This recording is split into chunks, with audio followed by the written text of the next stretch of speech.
बहुत अच्छा ही प्रश्न है आप लोग के लिए। जानते हैं कौन सी प्रश्न है? देखिए क्या मैंने प्रश्न लिख रहा हूं। गैसीय परिवहन में, सुनिएगा तो अच्छा लगेगा और पढ़िएगा। गैसीय परिवहन में, तो गैसीय परिवहन में क्या है?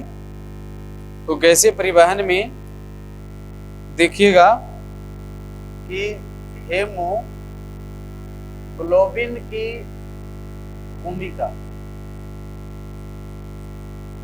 बताएं।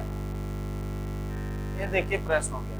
गैसीय परिवहन में सबसे बड़ी बात इसमें है गैसीय परिवहन। और गैसीय परिवहन में जानते हैं, पहले आप उस गैस के बारे में जान लीजिए अच्छा से। उस गैस के बारे में अच्छा से जान लीजिए जिस गैस को आप अपने जीवन में, अपने जीवन के लिए, आप अपने लिए बेहतर मानते रहे। वो कौन सा गैस है?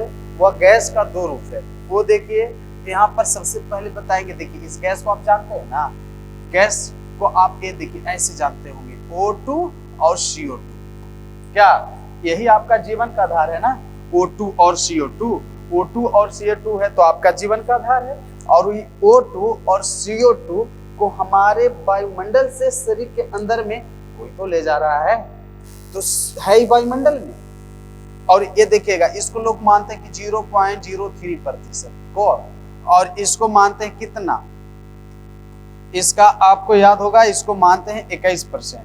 तो ये है आपका 21%। तो ये हो गया 21% और ये हो गया 0.03%। अब ये हो गया 21%, ये हो गया 0.03%। अब ये हमारे जीवन के लिए काफी अनिवार्य है। तो आपको पता है आखिर ये कैसे कैसे इसकी स्थितियां उत्पन्न होती है, ये समझिए। और ये कहता है ऑक्सीजन की हम हैं तो शरीर है और हम नहीं है तो शरीर नहीं है। तो आखिर ये कैसे कह देगा कि हम हैं तो शरीर है? ये नहीं है। कहता हम इससे बड़ा हैं, हम इससे ज्यादा महत्व रखते हैं शरीर में, तो हम ये कह देगा, मान लीजिएगा नहीं ना, ये जाने कहा कि तो तुम जाते हो शरीर के सभी हिस्सों तक कैसे? तो इसको मानना है कि हम जाते हैं आरबीसी के द्वारा। और आरबीसी से पूछे कि तो तुम कैसे ले जाते हो, तो ये बोलेगा कि हेमोग्लोबिन के द्वारा। आप याद रखिएगा, यहाँ पर बताइए कंडीशन ही कंडीशन लग जा रहा है।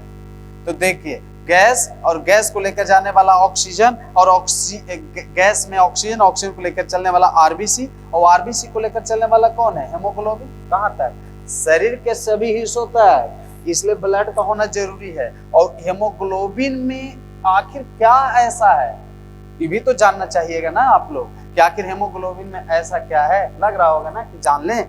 तो याद रखिएगा हेमोग्लोबिन को मानना है कि हेमोग्लोबिन कहता है कि हम 5% रहते हैं भैया। और याद रखिएगा, यहाँ पर इसको याद रखिएगा 5%, और इधर आपको लिखता है 95%। तो आप समझ सकते हैं कि आखिर हेमोग्लोबिन आप लोग को याद हो रहा होगा। सबसे पहले गैस, गैस में ऑक्सीजन और कार्बन डाइऑक्साइड, और ऑक्सीजन को लेकर जाने वाला आरबीसी, आरबीसी में कौन है? हेमोग्लोबिन। हेमोग्लोबिन के कारण बताइए ब्लड का रंग लाल होता है। ये तो बेसिक चीजें आप जान रहे होंगे, अच्छे से जान रहे होंगे कि हेमोग्लोबिन के कारण ब्लड का रंग लाल होता है। तो हेमोग्लोबिन को जब हम बांटेंगे तो दो भागों में बांटेंगे, समझे ना? तो हेमोग्लोबिन को दो भागों में बांटेंगे। वो कौन कौन दो भाग होगा? एक 5% होगा और एक 95% होगा। ओके, 5% जो होती है वो हेमोग्लोबिन की कौन सी हिस्सा होती है, इस पर बात करिए। तो हेमोग्लोबिन का जो 5% हिस्सा है वह जानते हैं क्या है? हेम। हेम, और हेम के अंदर में क्या रहता है? लोहा की अणु होता है, याद रखिएगा। और इधर जो है इसे हेमेटिन भी कहते हैं। देखिएगा इधर लिख दे रहा हूं, हेमेटिन या हेम कहते हैं। तो हेमोग्लोबिन का जो 5% हिस्सा हुआ वो हेमेटिन या हेम कहलाया। और इसके अंदर में क्या है? लोहा का अणु है। और लोहा के कारण ही ब्लड का रंग कैसा दिखता है? लाल दिखता है। चलिए आप लोग को याद हो गया। तो हेमोग्लोबिन के कारण ही ब्लड का रंग कैसा है?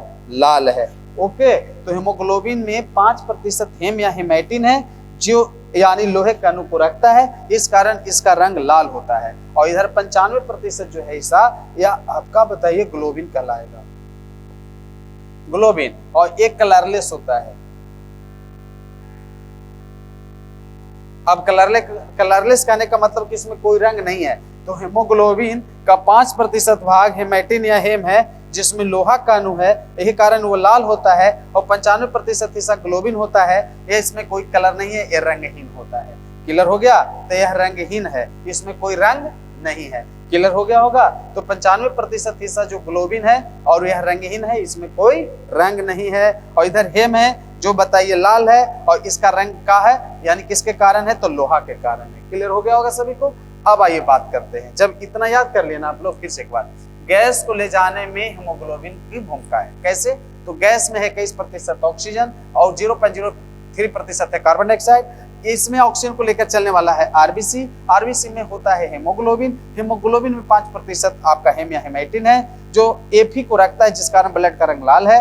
इधर हेमोग्लोबिन के आधा भाग, यानी आधा से आधा भाग बोल रहा हूँ, ज्यादा भाग 95% जो ग्लोबिन कहलाता है, इसमें कोई रंग नहीं होता है। अब यहाँ देखिए, आप आ जाइए अपने शरीर के बारे में थोड़ा सा देख लीजिए।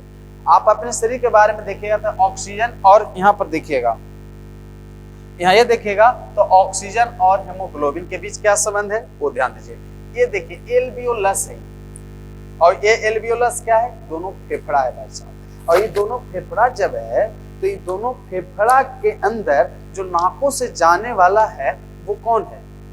नाकों से जाने वाला कौन होगा इसमें? फेफड़ा में बताइए कौन जाने वाला होगा नाकों से? आप बताइए। कहते हैं कैसे कि बताइए आप, यानी सांसों में हो तो सांसों में कौन होगा? ऑक्सीजन होगा, कार्बन डाइऑक्साइड होगा। समझे कि नहीं समझे? यानी जब तक आपके सांसें चलेगी तब तक आप जिंदा हो। तो ये फेफड़ा तक जाता है, और फेफड़ा में जैसे ही जाता है, यानी कौन जाता है? ऑक्सीजन। तो पहले से चूंकि और फेफड़ा तक पहुंचा हुआ रहता है कौन? आरबीसी। याद रखिएगा, तो फेफड़ा में पहले से आया रहता है कौन? फेफड़ा में पहले से आया रहता है आरबीसी, और ऊपर से फेफड़ा में ऊपर से जो गया वो कौन गया? ऊपर से गया ऑक्सीजन। याद रखिएगा। तो आपको पता है शरीर के सभी हिस्सों से ब्लड का अणु हेमोग्लोबिन के रूप में पहुंचा रहता है, कहाँ? फेफड़ा में। और नाकों द्वारा फेफड़ा में कौन सा आया रहता है? O2। यहाँ ये देख रहे होंगे ऑक्सीजन आया रहता है। ऑक्सीजन को कलर देखिए यहाँ पर लिखा हुआ है। ऑक्सीजन कैसे बूंदा बूंदा दिख रहा है, बिंदी की तरह दिख रहा है ना। तो हेमोग्लोबिन के साथ जुड़ गया कौन? हेमोग्लोबिन जुड़ गया। याद रखिएगा अच्छा से, कितना योगदान है ब्लड का हमारे शरीर में। और ब्लड के साथ कौन जुड़ गया? ऑक्सीजन जुड़ गया। और जब ऑक्सीजन जुड़ गया है ब्लड के साथ, तो ब्लड अब ऑक्सीजन को लेकर के चलेगा, आगे जाएगा। और अब आगे जैसे ही जाएगा, देखिए ये एरो से बताता है कि जैसे ही आगे जाएगा तो हमारे शरीर के सभी अंगों की कोशिका, यानी ऊतक। तो यहाँ देखिएगा सेल लिखा हुआ है। सेल क्या करता है ना, हेमोग्लोबिन से कहता है हेमोग्लोबिन जी हमें दे दो। तो क्या दे दो? तो जो तू लाया है, तो कहाँ से लाया है? फेफड़ा से लाया है। क्या लाया है? ऑक्सीजन। तो कोशिका है ना जो ऑक्सीजन ले लेता है, और ऑक्सीजन जैसे ही लेता है तो लेना है, जब एगो को ले जाएगा तो दूसरे को तो छोड़िएगा ना। तो जैसे ही ऑक्सीजन को लेता है ना सेल, तो उसके बदले दे देता है कौन सी? Carbon dioxide. देखिए यहाँ कार्बन डाइऑक्साइड उजला उजला कलर में दिखाया है। देखिए ऑक्सीजन यहाँ पर देखिए किस तरह से है, और कार्बन डाइऑक्साइड किस तरह से है। और इस कार्बन डाइऑक्साइड के फिर हेमोग्लोबिन लेकर के जानते हैं कहाँ पहुंचेगा? फिर फेफड़ा में ही पहुंचेगा, और फेफड़ा के द्वारा फिर छोड़ दिया जाएगा किसके? नाक के द्वारा कार्बन डाइऑक्साइड को वायुमंडल में। तो फिर से एक बार इसका चक्र याद करिएगा। हमारे नाकों के द्वारा फेफड़ा के दोनों हिस्सा में ऑक्सीजन को आना, और फेफड़ा तक पहले से आरबीसी को हेमोग्लोबिन के साथ रहना। ऑक्सीजन को फिर हेमोग्लोबिन प्राप्त करेगा, हेमोग्लोबिन उसे लेकर शरीर के सेल को देगा, और शरीर का सेल उसके बदले कार्बन डाइऑक्साइड को लौटा देगा। और यही क्रिया बारंबार जीवन भर चलते रहता है, और यही स्थिति में हमारा जीवन संपूर्ण रूप से आगे बढ़ जाता है। तो आप पढ़ रहे हैं हमारे पास गैस को ले जाने में हेमोग्लोबिन की भूमिका। तो अच्छा लगा होगा टॉपिक, तो आप लाइक, कमेंट और शेयर जरूर करिएगा।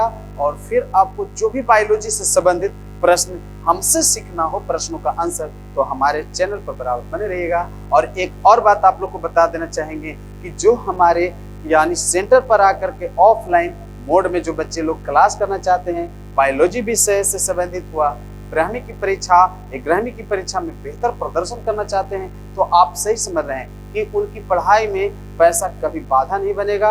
असमर्थ बच्चे को भी हम नामांकन करवाते हैं, और उनको यानी हम अपने तरफ से मदद करके उनको 12वीं की तैयारी में बेहतर योगदान देते हैं। साथ ही साथ ये भी सुनना आप सुनिश्चित करें कि जो बच्चा हमारे संस्थान से पढ़ाई करके ब्राह्मी की परीक्षा में अच्छा प्रदर्शन करता है और वह 78%, याद रखिएगा 2 तरह का यहाँ पर ट्रिक है, 78% के साथ पास करता है तो उसको हर एक मंथ 1 साल तक 500 रुपया आगे की पढ़ाई के लिए दी जाती है, उन्हें स्कॉलरशिप के रूप में। साथ ही साथ जो हमारे यहाँ 85% के साथ जो छात्र ब्राह्मी की परीक्षा में अच्छा प्रदर्शन करते हैं उनको मैं देता हूं पढ़ाई करने के लिए एक सिस्टम, और वह सिस्टम का नाम है लैपटॉप, और लैपटॉप उनको देता हूं गिफ्ट के रूप में, और वह हमेशा के लिए क्लास से यानी संबंधित हो जाते हैं और वो बेहतर से बेहतर यानी प्रदर्शन करने के लिए आगे भी हमारे पास रह करके उत्सुकता हासिल करते हैं। तो ऐसे बच्चे को जरूर आप नामांकन करवाएं।